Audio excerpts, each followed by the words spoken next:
Big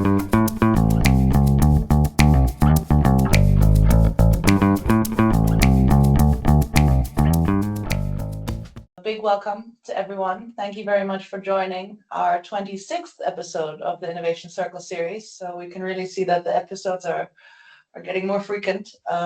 This episode is a special episode because it's based on a capacity building seminar that we held together with the Ministry of High Tech Industry of Armenia in April. And today we're delighted to welcome back our colleague Gagik Badadyan from the ministry, and also our dear ETIN member Jakob Lindvall to discuss startup support in Armenia, specifically around some of the initiatives that the ministry is working on, and that we're very happy to hear Gagik speak about in a few moments. So before we kick off, before Jakob can kick off the discussion, I'll quickly hand over the word to my colleague Anders. Thank you, Manuela, and thank you for the invitation, and thanks also to Armenia for the great cooperation over the past couple of years, and we very much hope to have another regional project, and welcome your ideas for how we can support you further. And I'm especially happy, and thanks to Manuela and ETIN members for this, that we're bringing ETIN together with our other work more and more through the charter, but also by doing much of the capacity building in the form of Innovation Circle podcast and engaging ETIN members, and of course people like Jakob and Kjell Håkan and usual suspects, which we are always delighted to see among us and appreciate very much.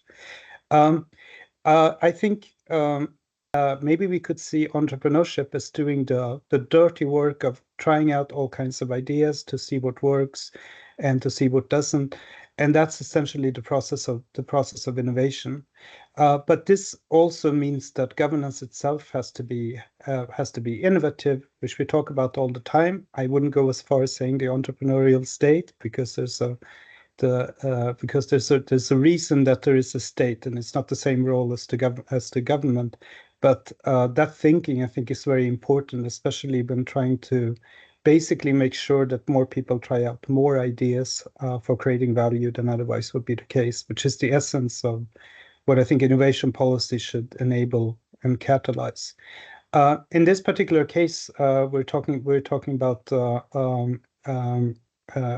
both a system perspective, but also specifically how do you support and how do you link entrepreneurship with private capital, such as venture capital. And we've been working on this topic quite a bit, things like angel fundings, state public-private venture capital fund in Belarus, which then fell through for many reasons, including the ones that of course you can imagine. But what we have seen in our work when this issue comes up is that it's not a matter of there not being too much capital out there. In fact, there's much more liquidity in the system than just 10 years ago. The challenge is more that people are telling me, and also some venture capitalists that I talk to, also in Minsk, is that there's not enough of a pipeline of potentially bankable projects, even for venture capitals, which specialize in taking huge risks and accept a failure rate of as much as 95%. So the question is, what are avenues for a productive way for government support to aim for creating that pipeline, to hand over the projects that succeed, but also make sure that to embrace failure and to learn from failure and to disseminate the information and apply a systems perspective. And I think that's what we hope to drill into today.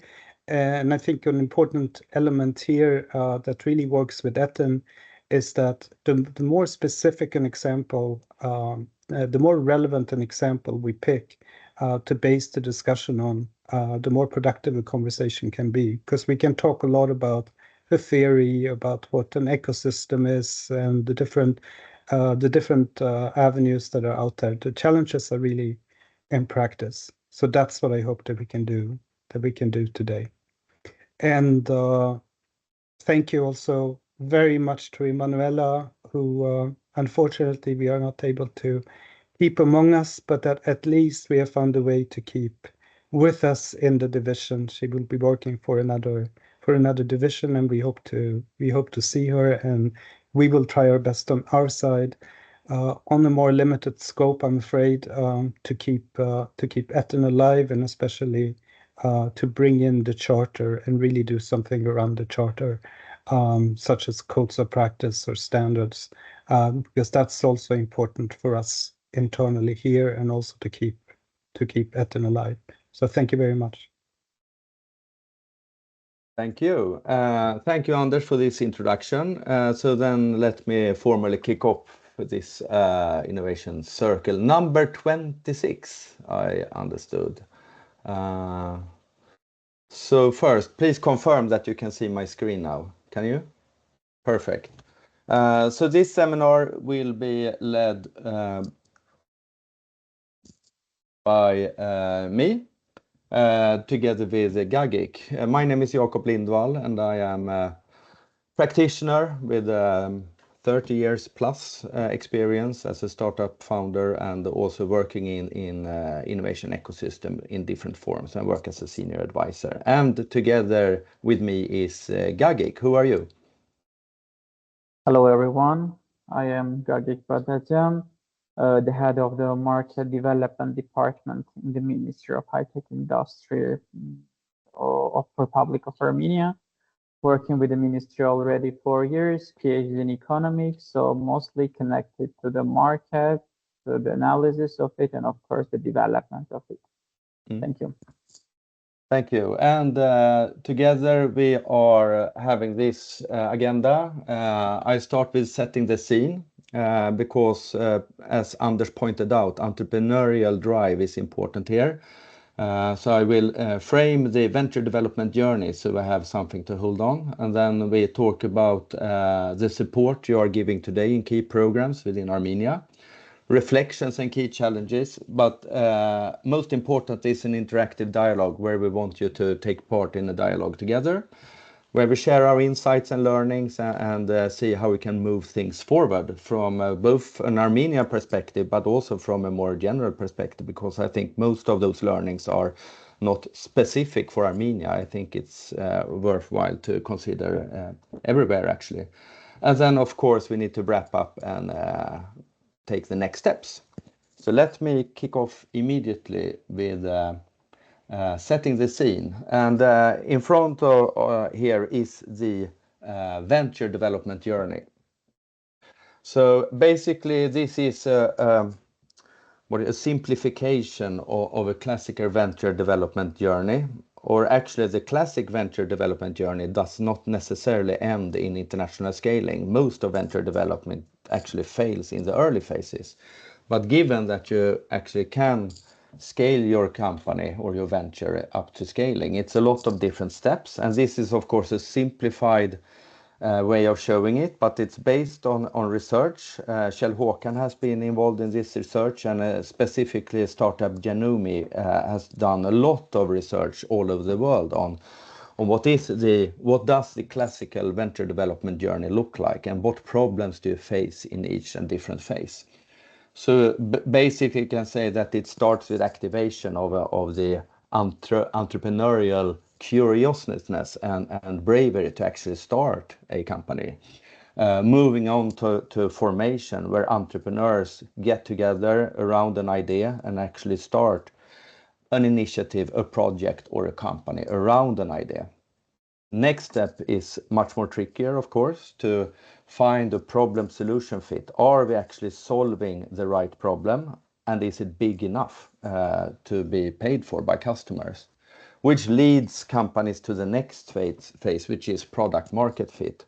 Both problem solution fit and product market fit really depends on also finding customers willing to share their problems, share their needs, and also to test both the idea in itself and also the early solutions in themselves. Does this really solve our problem? Is it worth paying for? What does the business model look like to be able to really grow with this, with our idea? So product market fit is the entrance, you could say, to building a business model that have the potential to scale. And what research also says that too early scaling is very, very common and very often leads to not very good results, so to speak. So building on efficiency in your business model is something that needs to be integrated from the start, more or less, or at least from the product market fit phase. So building efficiency in your organization is an important phase, and then scaling. And scaling in knowledge intensive companies mostly means also scaling on an international level. So that's basically one of the concepts, venture development. What research also shows is that to be able to scale, you need different kind of resources in different phases. You need access to competence in different forms, capital in different forms. Some kind of innovation infrastructure and support structure is needed. You need channels to customers, because real customers are the only ones who really can help you validate if your idea is worth something or not. And you need customers who actually pay. And last but not least, you need to work together with partners and networks that can contribute to building value for your product and your success. So ecosystem resources is another very, very important part in this support structure. But nevertheless, if 1 + 1 only remains 2 if you don't connect resources to each other. So we are talking more and more in ETIN terms and in many other places, the importance of building ecosystem communities that really can bring those actors, those people, and those resources and make them accessible for entrepreneurs in their venture development phases. So access to talent, capital suppliers, knowledge institutions like universities and research institutes. Corporates are extremely important here with industry and industry networks, and have access to those corporate resources with internal labs and innovation divisions and whatever it can be. Access to market, and then of course the support system. And what makes ecosystems effective is, of course, that they are connected to each other and that there really is trust and accessibility to each other, which also means that very often physical proximity is an important part of this as well. And then last but not least, to build ecosystems based on comparative advantages that you actually have, and to direct your resources and your collective intent in a direction that is a desired future. What we commonly talk about as directionality, so that we have an intent with what we want to build. So having that said, to support venture development, having respect for that venture development is not a linear journey, even though it's written like that in this sketch. This is a highly interactive journey with a lot of different challenges that takes different forms regarding how mature you are as a company or a venture. And you need resources, you need a community that can bring those resources to life and multiply the effect of the resources, and you need some kind of directionality in the support you are giving. Common understanding of what we have in form of comparative advantages and a desired future that we are striving for. So directionality, community building, and resources is a foundation for supporting venture development. And I know, Gagik, that you have been working a lot with this in Armenia to step by step build up support for the venture development journey.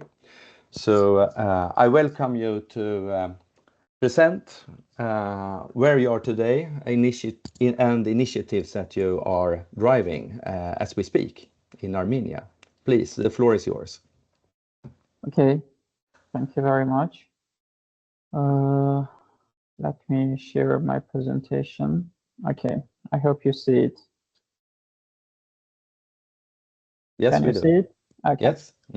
Yes. Thank you very much, first of all, for this opportunity, giving me the chance to present what kind of programs is the Ministry of High-Tech Industry of the Republic of Armenia is implementing to help the startups, technological startups, to go all the life cycle phases. So the programs in the ministry, of course, are aiming to help the ecosystem to develop in a way which will result in to have good results in every phase of the life cycle of the product of the ecosystem development. During the last session, we have presented you all the programs that we are doing, but today I would like to present you only 3 of them, which are mainly connected from the first stage to the last stage in case of our goals. Yeah. So the first program about which I would like to talk is the program called From Idea to Business.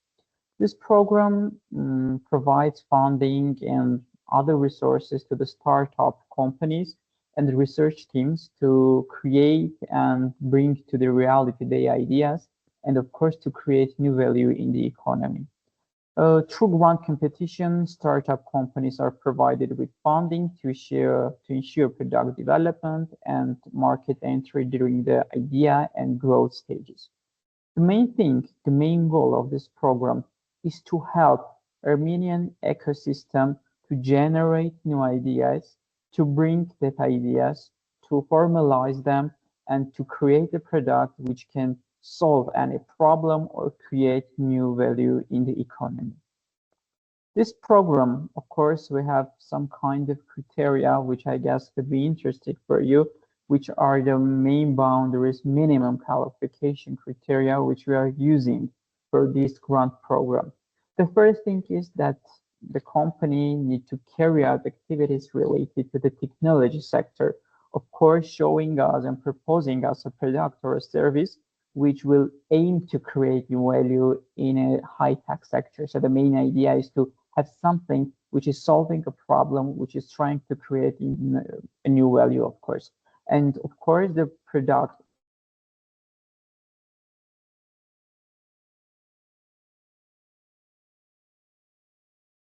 Am I losing you or? Can you hear Gagik? No. No. He might come back. He seemed to be frozen.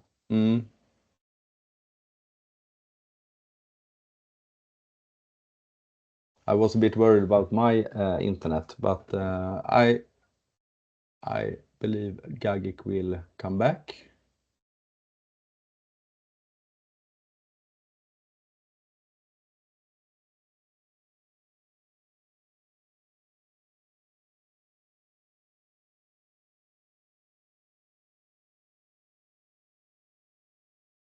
Let's give him 30 seconds and then we will find out what to do.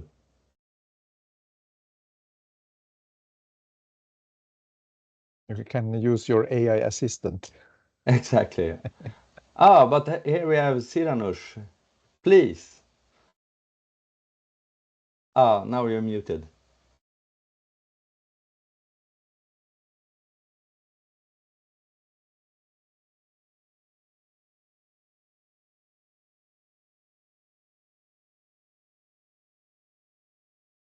She's talking, but she's muted. She's trying to solve.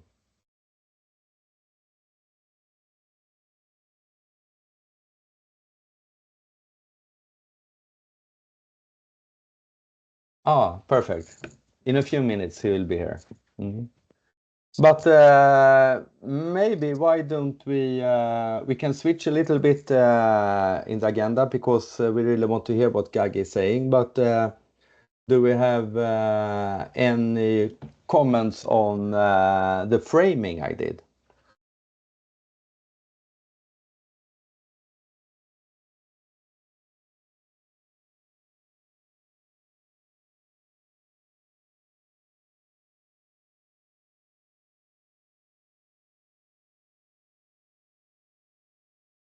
Let me do like this then.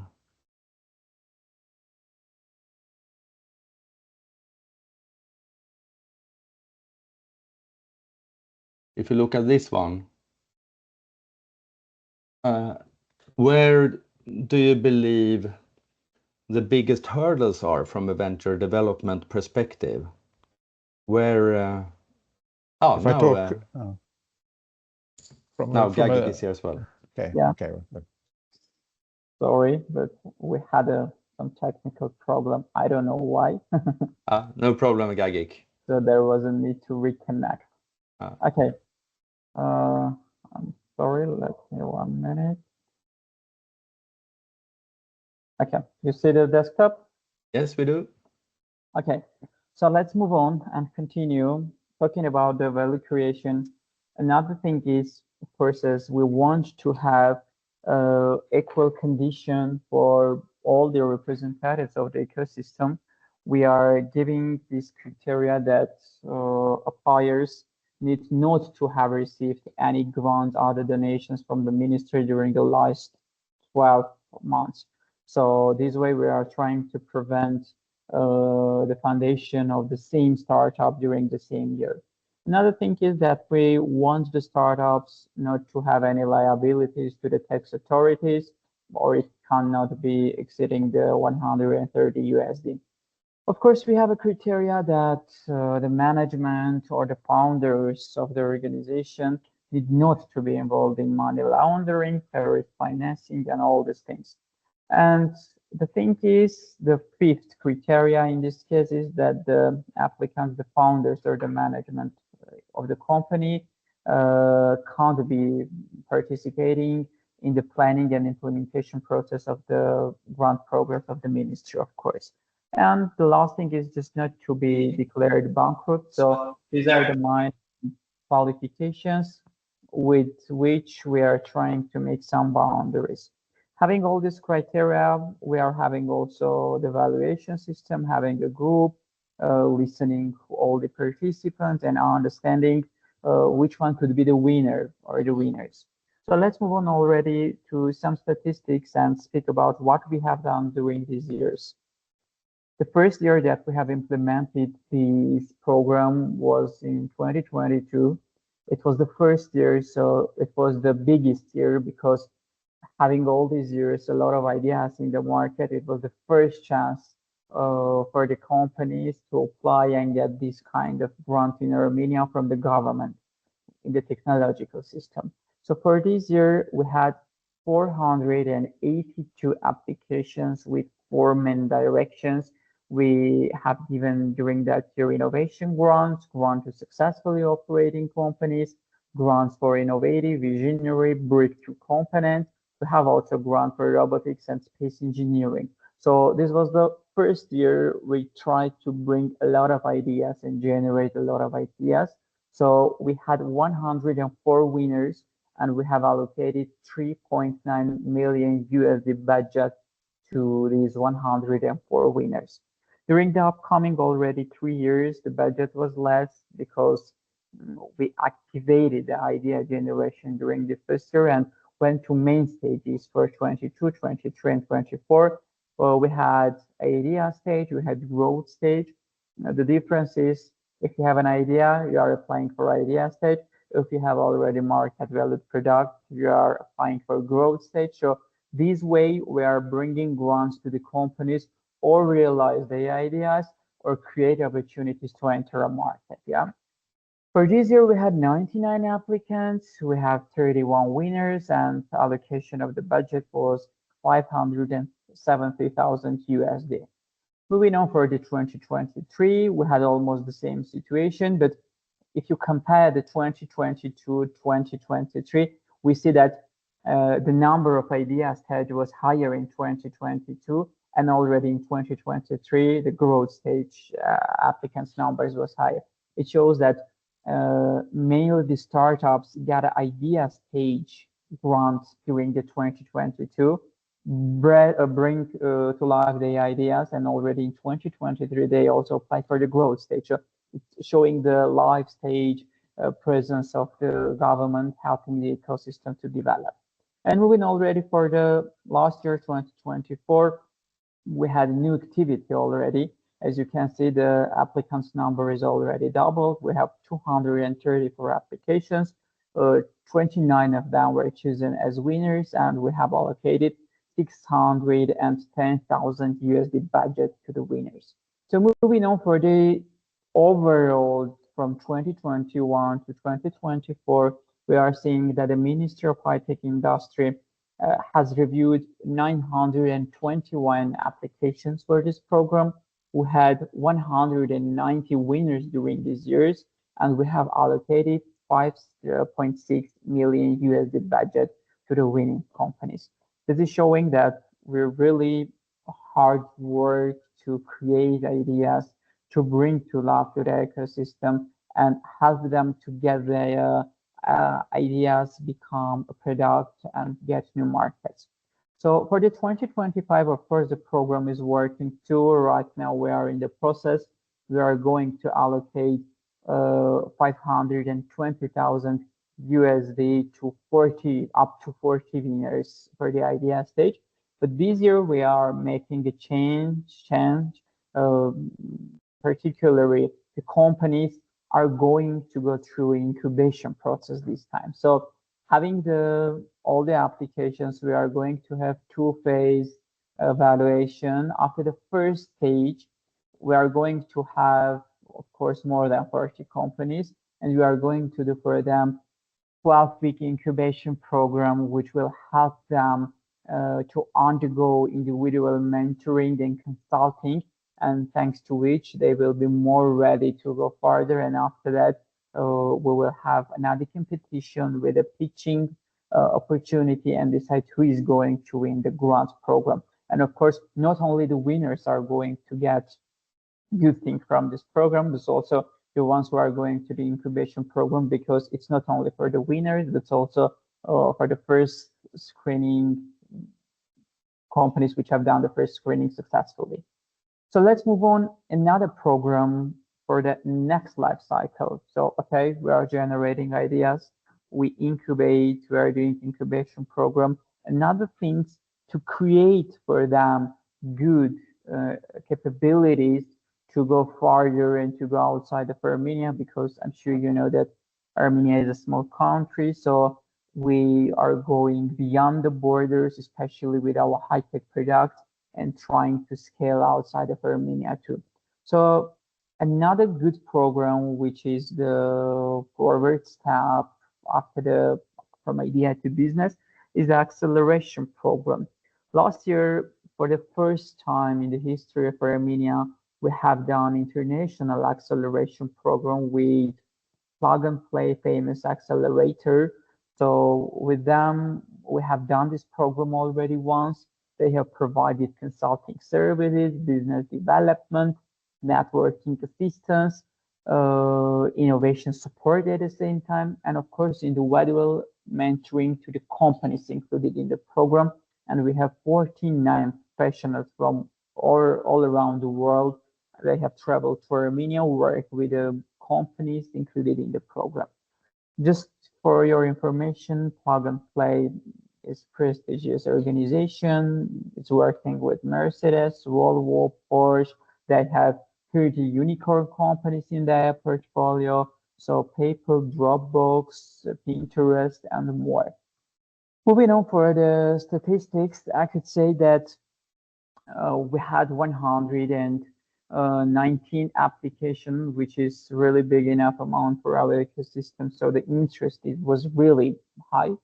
The first screening has passed 78 companies, and 20 startups were chosen by the professional group for this program, and they went through 26-week acceleration program, and the ministry has allocated 870,000 USD for this program. Although the program ended in March, so it has started in 2024, this year we have ended. We have already good results, but it's just the first steps. We have already agreements for the investment with amount of 250,000 USD, but it's the start. So we are waiting more investments for these companies. We have established contacts with more than 110 corporations, and there are ongoing negotiations for implementation of pilot projects with these 20 startups. And mostly all of the companies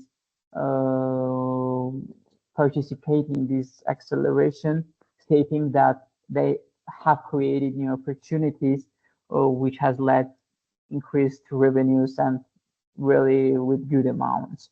So just I would like to speak a little bit about also what kind of programs we have included in this acceleration. We have fundraising, design forward, sales mode, negotiation, value proposition, financial narrative, from MVP to product market. So all the information, all the knowledge that startups need to know with this acceleration program we have done during 26 weeks with 46 professionals all around the world, professionals in their field. So now we are working, of course, for future acceleration programs too. Of course, the ministry is working on another international acceleration program right now. So it's a good initiative, especially for the businesses which want to go to international market and to scale outside of Armenia, for example. So having idea, having product, having incubation, having acceleration, and other things, how we are helping these companies to get new corporations around the world. For that reason, the Ministry of High-Tech Industry is also organizing participation in international exhibitions. So during the last years, we have done a lot of exhibitions. We had a joint pavilion called Armenia, where we have presented a lot of startups during these years, and they have really gained a lot of results. Just move on with some statistics. As you can see, in 2021, we have done just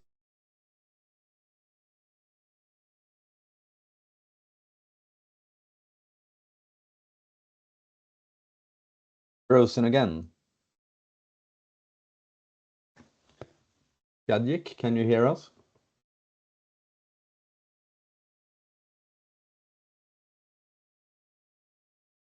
Let's hope for a quick recovery.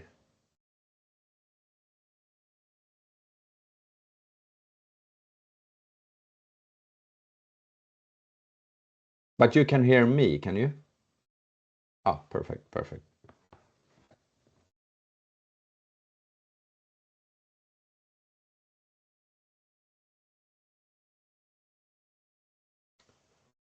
Len, please. Thanks, Jakob. Just to ask a question while we're waiting for Gagik to come back. One of his last comments was interesting in terms of spin-outs selecting to scale outside of the country. And this is seen as a big problem in the UK, for example, in the UK's context, in terms of policymakers putting a lot of funding to support spin-out creation, and then suddenly the value capture from the national point of view escapes.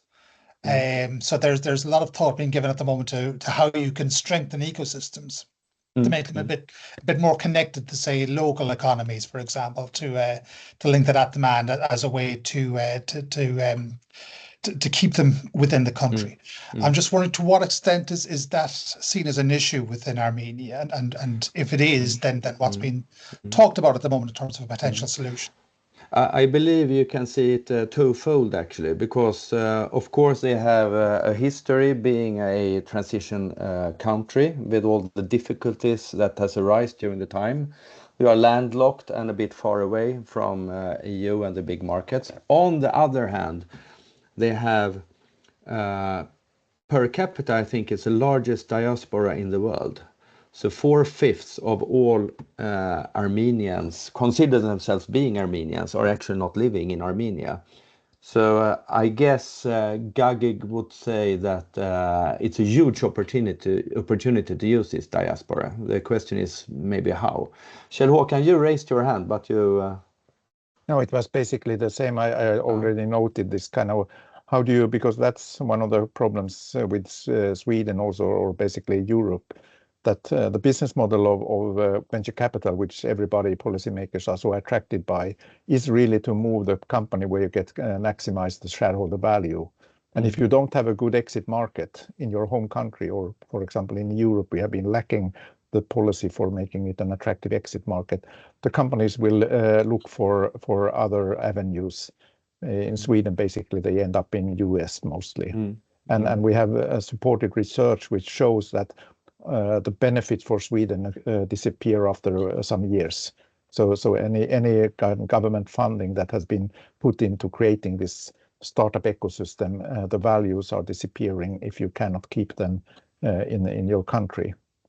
So that's a valid kind of question Len has, that how do you really secure the benefits long term for Armenia? Sorry once again, but this time was not the problem with us. The teams, all our joints was disrupted.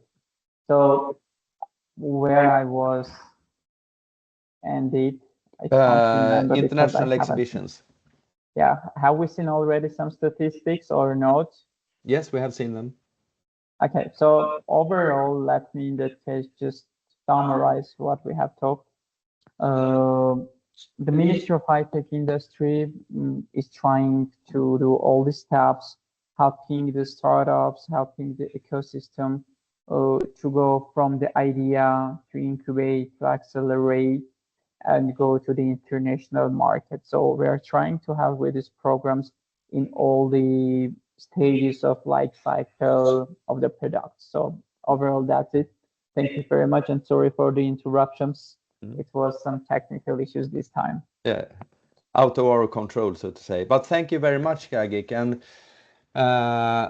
now, since we have a lot of brain power in the room, so to speak, from your perspective, Gagik, what do you think is the most pressing need for improvement from your point of view, and where do you want some contribution maybe in the discussion? Do you have anything top of mind? Okay.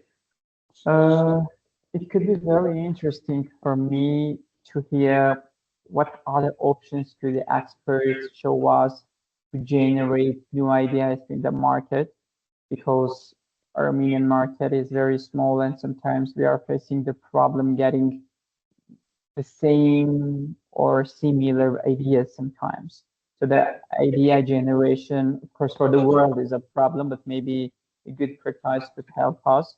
Another thing is that could be for us interesting, as we are doing this international acceleration the first time last year. It could be interesting for us to hear what kind of KPIs could you consider for the evaluation of the efficiency of this program, and of course to hear about what other firms could you see helping this company's ecosystem to go more international and getting new opportunities for the investment and for the revenues. Overall, I guess these three main pillars could be interesting. Of course, we are working now, we are doing our strategy, we are writing it this year, so we are working on that, but for us it could be valuable to hear experts to understand how they see some answers to these questions. Thank you. Kjell Håkan, please. Floor is yours. Thank you, and thanks for the presentation. It's really, you are going through a very interesting journey here, and so it would be interesting to really follow up. So hopefully within ETIN we can keep you up in the relationship and see how we can support you and what learnings you have from doing that. Basically, one of the things I already had in mind when you were presenting the first from idea to business was, how do you really measure progress?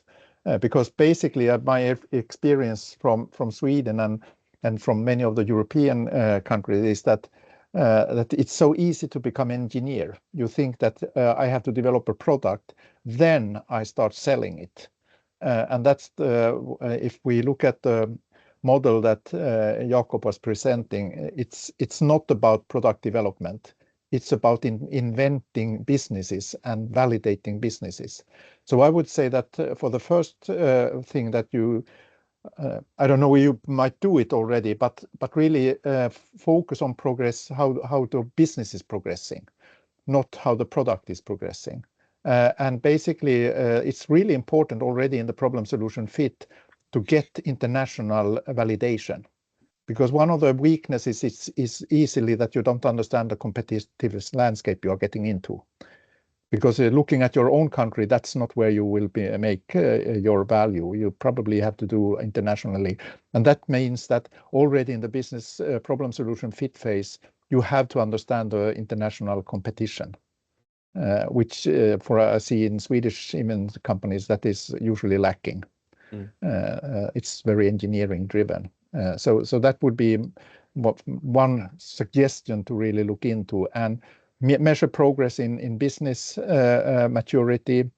And you can use, I don't know if you know the KTH innovation readiness levels, which doesn't really measure potential, but it really measures progress companies make in the customer readiness level, for example, and business readiness level.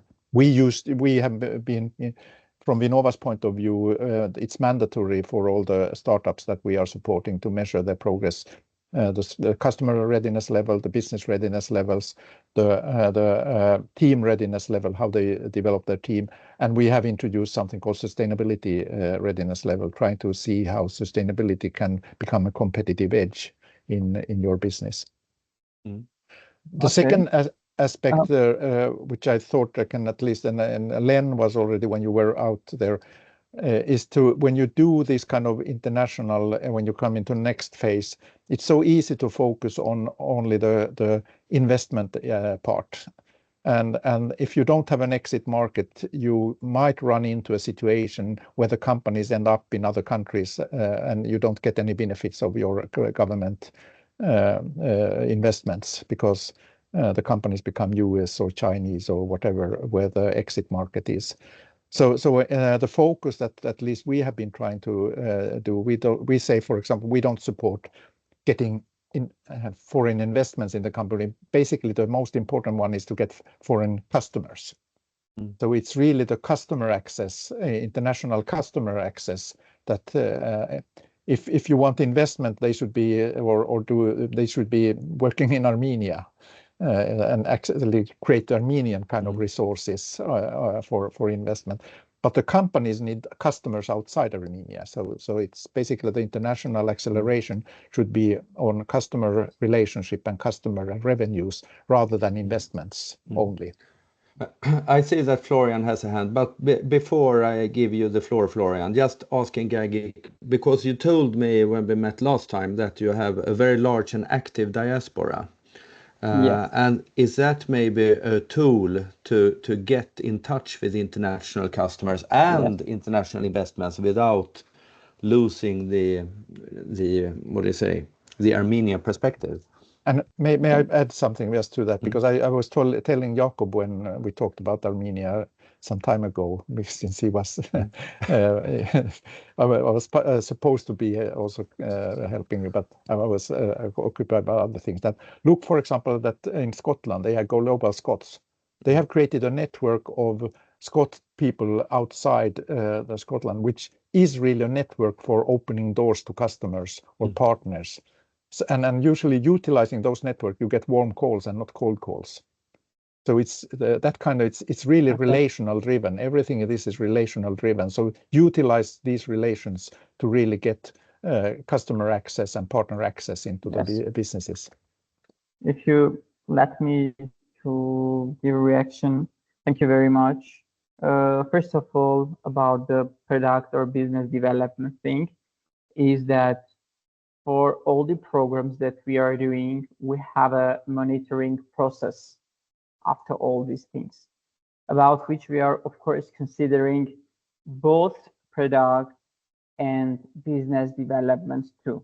Because, for example, if the grant is given for the product development, we need to see where is the product, but at the same time, we are seeing where is the business, how it sells, what is the marketing, even the criteria with which we are doing some variations are not only about the product. Product is just one or two criteria.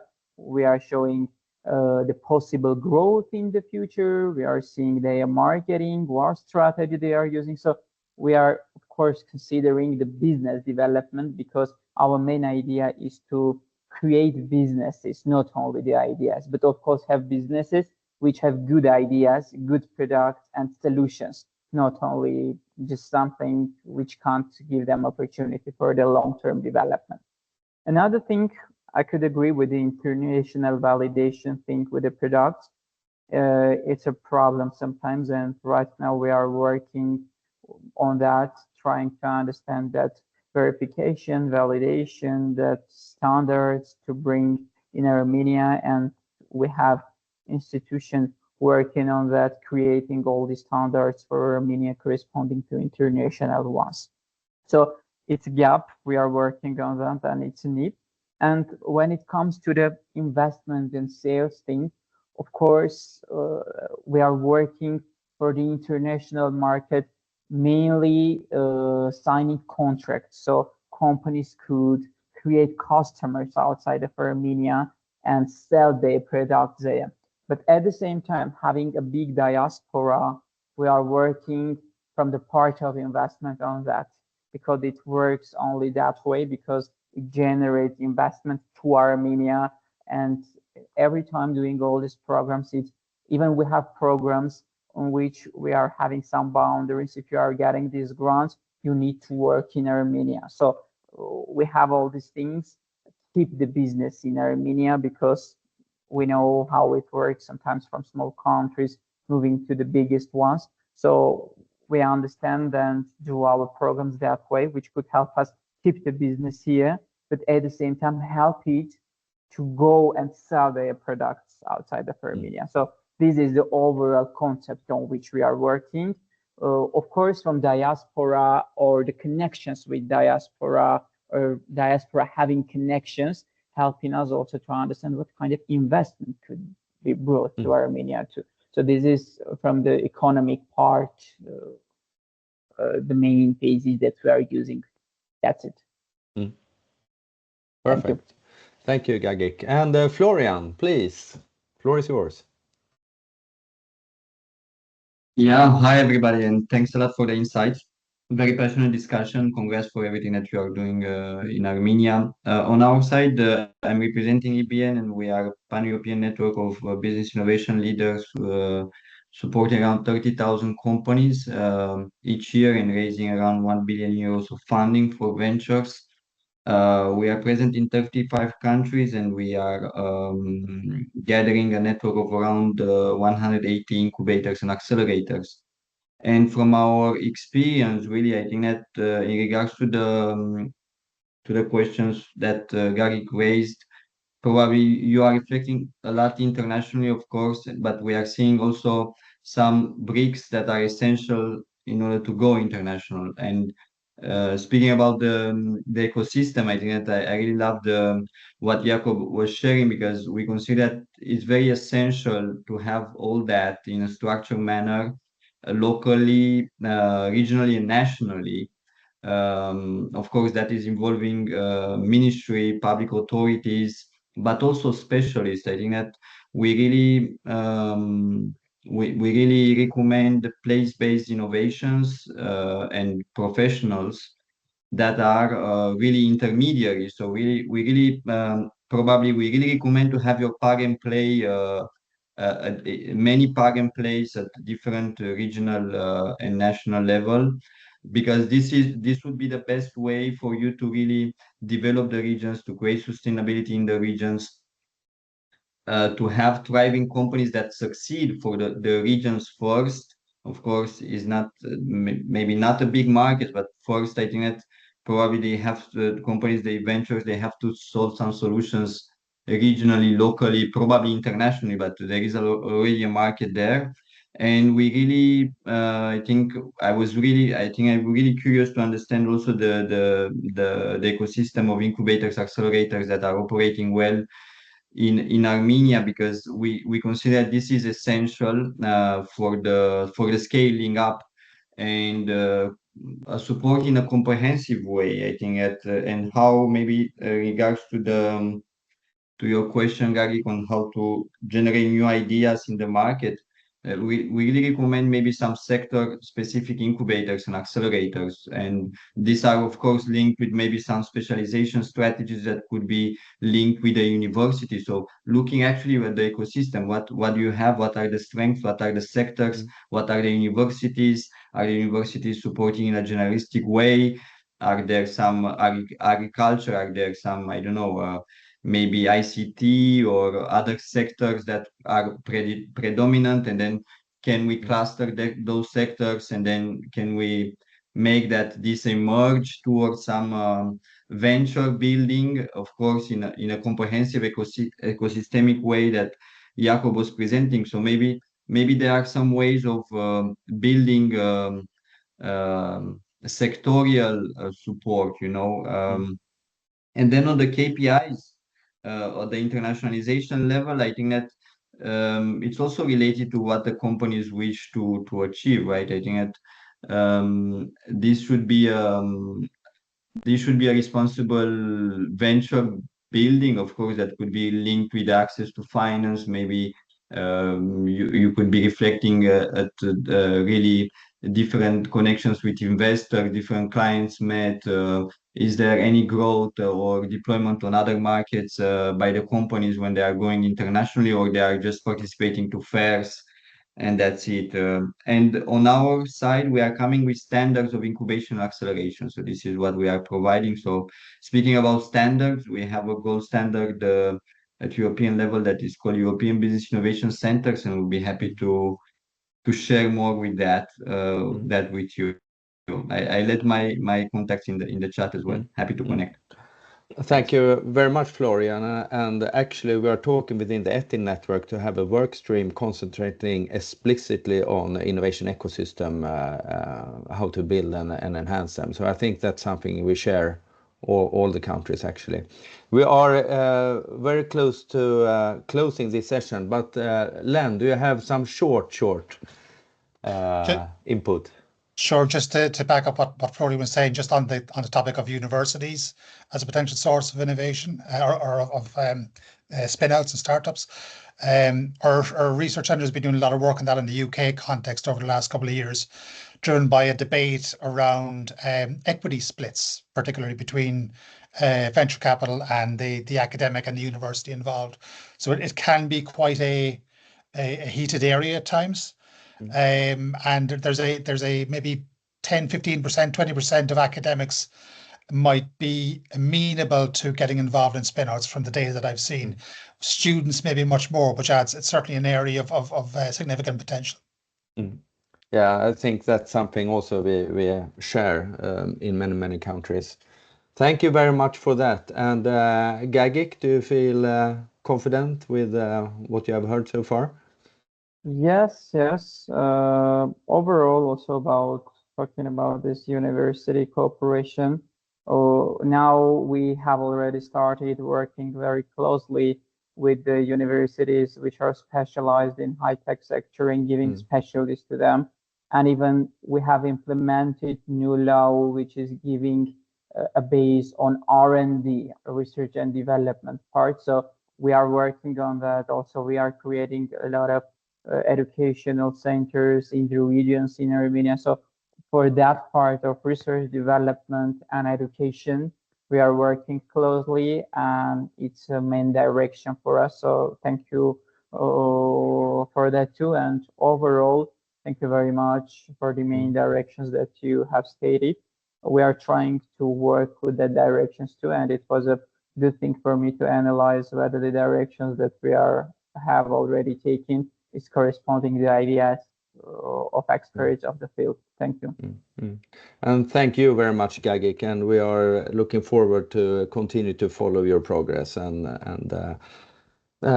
develop new insights together. And thank to all your participants in this seminar. And I guess next step is to focus on building ecosystems, not only national, but also internationally. I think we can benefit a lot from that. And that's definitely something for the ETIN network to to develop further. So with those words, I just want to hand over to Emanuela for the closing of this event. Yes, thank you very much, Jakob, and also to Gagik for the discussion. Thank you to the participants for your inputs. We do insist on playing our little game at the end of our Innovation Circle series, and Jakob was very excited to go again. He already played in this game, and he told me he will not be happy with this episode unless he can play again. So with that said, I would kindly ask my colleague at UniC, Jakob, to please display the statements.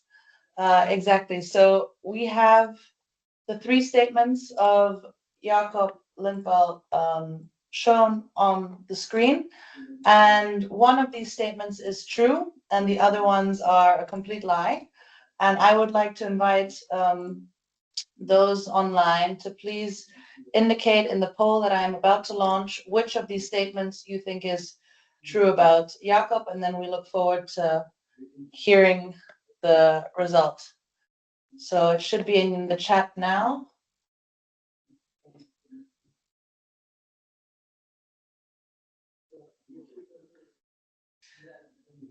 So the first statement, Jakob once saw an ABBA live in concert. Second one, Jakob once shook hands with former UN Secretary General Kofi Annan.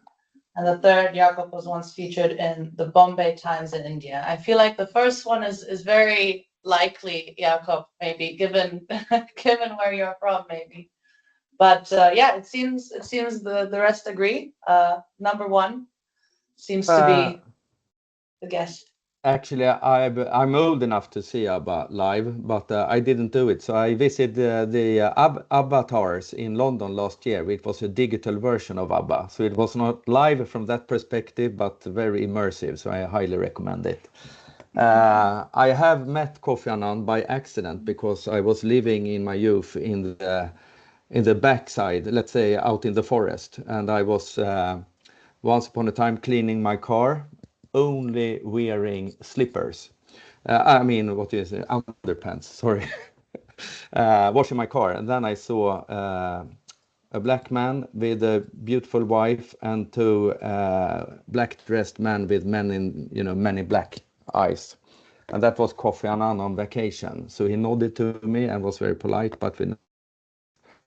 but I was once upon I was featured in Bombay Times in the early 1990s when I was sailing in a sailing race in India and competed a lot. And I was more famous by the time than Mike Tyson, it seemed, because we had a full page of the race, while Mike Tyson actually only had won once again a world champion title.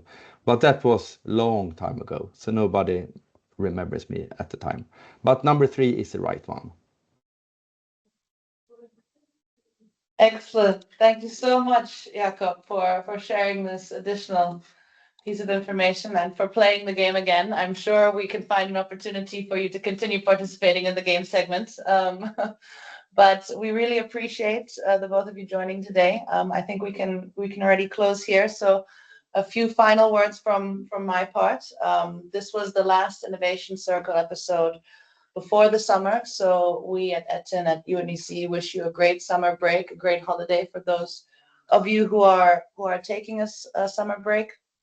Also, this is my last Innovation Circle episode for at least a little while. So I'll be moving to another team, as my colleague Anders mentioned. So I wanted to thank you all for your engagement, for your support. It's been a pleasure. It's been a roller coaster ride, but I'm happy to see where we've landed, and I'm very much looking forward to staying in touch with everyone. And I'm very much looking forward to seeing how these discussions will evolve, both in terms of involving Armenia more under our ETIN work, but also seeing hopefully, as you mentioned, Jakob, a sort of a work stream, a community being created on ecosystem development, given the rich insights that we have under this network. So with that said, thank you very much. I wish you all a great rest of the week, hopefully a sunny one, not too warm, and looking forward to staying in touch. Thank you, everyone. Thank you. Bye-bye. Thank you. Thanks, Emmanuel. Bye-bye. Thank you. Bye. Bye.